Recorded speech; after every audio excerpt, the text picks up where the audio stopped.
नमस्कार दोस्तों, welcome to progress.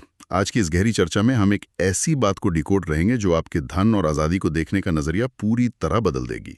क्योंकि अमीर बनना कोई किस्मत का खेल या लकी ब्रेक नहीं है।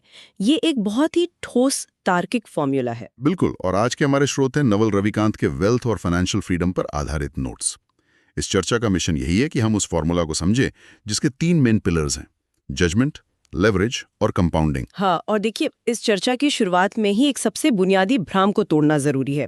आमतौर पर हमें सिखाया जाता है कि पैसे कमाने का एक ही तरीका है, यानी कोई नौकरी करना या फीस लेना। सही कहा, जिसे नवल कहते हैं अपना समय किराए पर देना। अपना समय किराए पर देना बंद कीजिए। एक आम नौकरी करने वाला इंसान हो या फिर एक बहुत सक्सेसफुल सर्जन, दोनों में एक ही समानता है। दोनों अपना वक्त देकर ही कमा रहे हैं। जिस दिन काम नहीं, उस दिन कमाई जीरो। एग्जैक्टली ये टाइम और पैसे का डायरेक्ट लेन देन है। लेकिन इन सिद्धांतों के मुताबिक केवल अपना समय देकर कोई कभी असली वेल्थ नहीं बना सकता। वेल्थ का मतलब है खुद के लिए इक्विटी बनाना। ऐसे एसेट्स या सिस्टम तैयार करना जो तब भी काम करें जब आप सो रहे हों। हाँ, और लोग इस वक्त की रेस में इतना उलझ गए हैं कि उन्हें लगता है यही आजादी का रास्ता है। पर एक सेकंड रुककर सोचिए। इन नोट्स को जब मैं थोड़ा गहराई से देख रहा था तो एक हैरान करने वाली बात सामने आई। दुनिया में ज्यादा लोग असल में पैसे या वेल्थ के पीछे भाग ही नहीं रहे हैं। वो स्टेटस के पीछे भाग रहे हैं। हाँ, स्टेटस।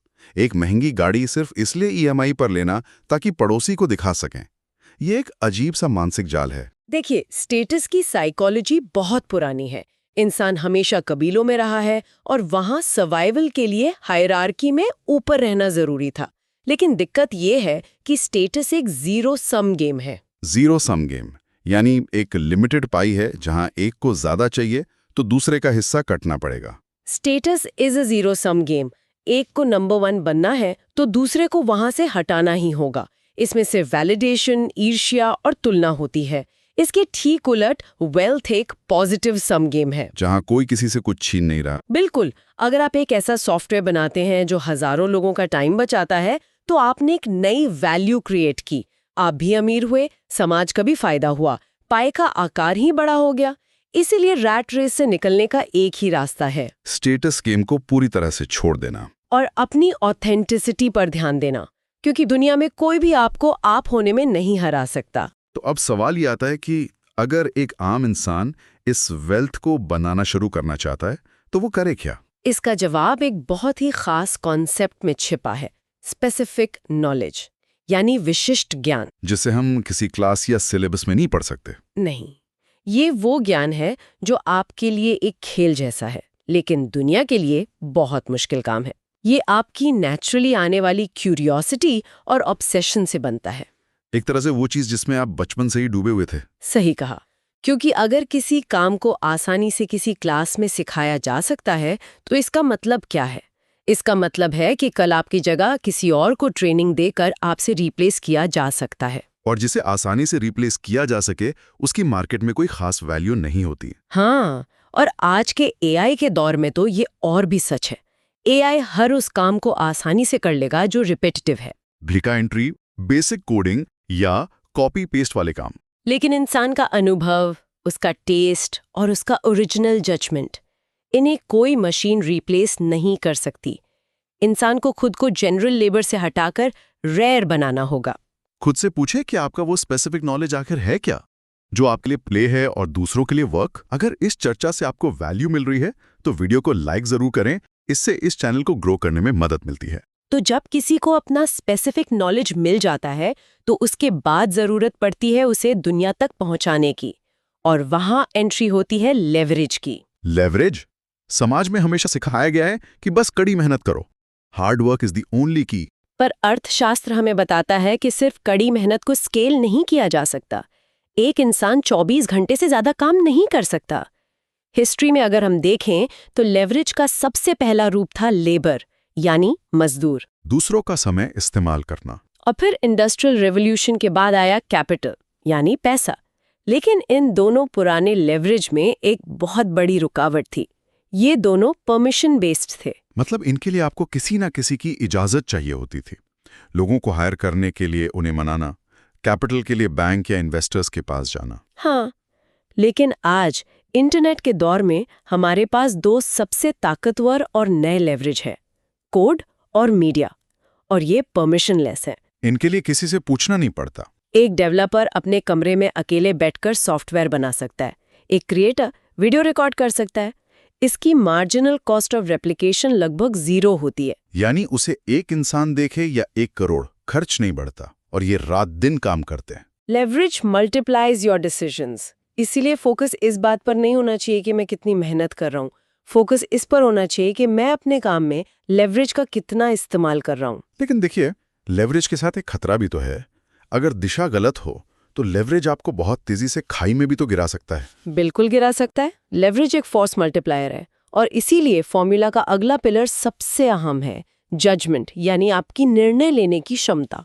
इस इंटरनेट इकोनॉमी में हमें हमारे टाइम के लिए नहीं, बल्कि हमारे फैसलों की क्वालिटी के लिए पैसा मिलता है। एक बड़ी कंपनी का सीईओ फिजिकल मेहनत नहीं करता, पर उसकी जजमेंट, उसका एक सही फैसला कंपनी का भविष्य तय करता है। जजमेंट का मतलब है क्लैरिटी रखना, सच को बिना किसी बायस के देख पाना। और इस जजमेंट को शार्प करने के लिए नोट्स में एक और बेहतरीन कॉन्सेप्ट है, skin in the game. Accountability. जब तक आप किसी फैसले का रिस्क खुद नहीं उठाते, तब तक आपका जजमेंट ठीक नहीं हो सकता। आज लोग पर्सनल ब्रांड बनाते हैं। ये अहंकार नहीं है, ये दुनिया को बताना है कि मैं इस काम की जवाबदेही ले रहा हूँ। अगर फेल हुए तो नुकसान भी मेरा। ये अकाउंटेबिलिटी ही इंसान को बेहतर फैसले लेने पर मजबूर करती है।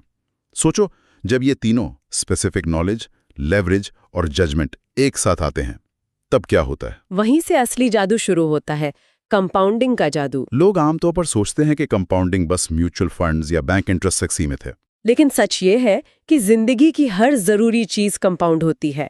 आपके रिश्ते, आपकी रेपुटेशन, आपके स्किल्स। अगर कोई सालों तक लगातार अपना काम ईमानदारी से करे तो उसकी साख बहुत तेजी से बढ़ती है। बस इसमें पेशेंस चाहिए। कंपाउंडिंग के शुरुआती सालों में लगता है जैसे कुछ हो ही नहीं रहा है, और यहीं ज्यादा लोग हार मानकर वापस शॉर्ट टर्म फायदे की तरफ भाग जाते हैं। पर जो इंसान लॉन्ग टर्म सोचता है वही असली वेल्थ क्रिएट करता है। तो एक सवाल उठता है यहाँ पर, इसका सबका फाइनल गोल क्या है? क्या सिर्फ बैंक अकाउंट में बहुत सारे पैसे जमा करना? नवाल की फिलॉसफी यहाँ बहुत डीप हो जाती है। वेल्थ का अल्टीमेट लक्ष्य सिर्फ गाड़ियां या लग्जरी नहीं है। Wealth buys freedom. आजादी खरीदना, अपने टाइम पर पूरा कंट्रोल होना। हाँ, सुबह किसी अलार्म से ना उठना पड़े। जिन लोगों के साथ काम नहीं करना, उन्हें मना करने की आजादी। सर्वाइवल की चिंता खत्म हो जाना। और इन नोट्स में एक लाइन है जो हमेशा याद रखनी चाहिए, डिजायर के बारे में। हाँ, इच्छा एक ऐसा कॉन्ट्रैक्ट है जो आप खुद से करते हैं तब तक दुखी रहने के लिए, जब तक आपको वो चीज मिल नहीं जाती। ये एक ट्रेडमिल की तरह है, एक गोल पूरा हुआ तो दूसरी चाहत शुरू हो गई।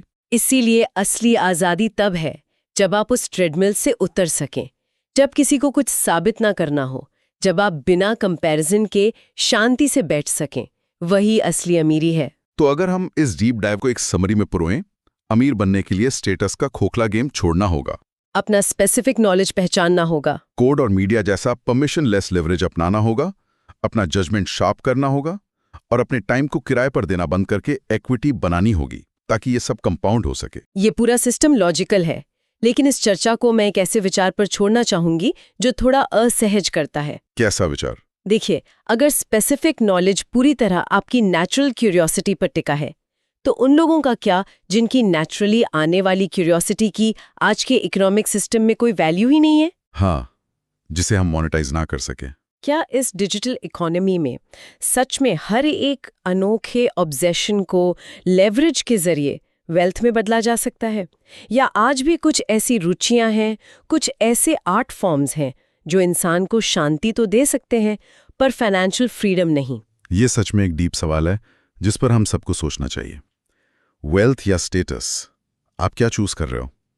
ऐसी ही गहरी समरीज और स्ट्रेटेजिक एनालिसिस के लिए चैनल को सब्सक्राइब जरूर करें। अगली बार हम एक और डीप एनालिसिस के साथ वापस आएंगे। नमस्कार।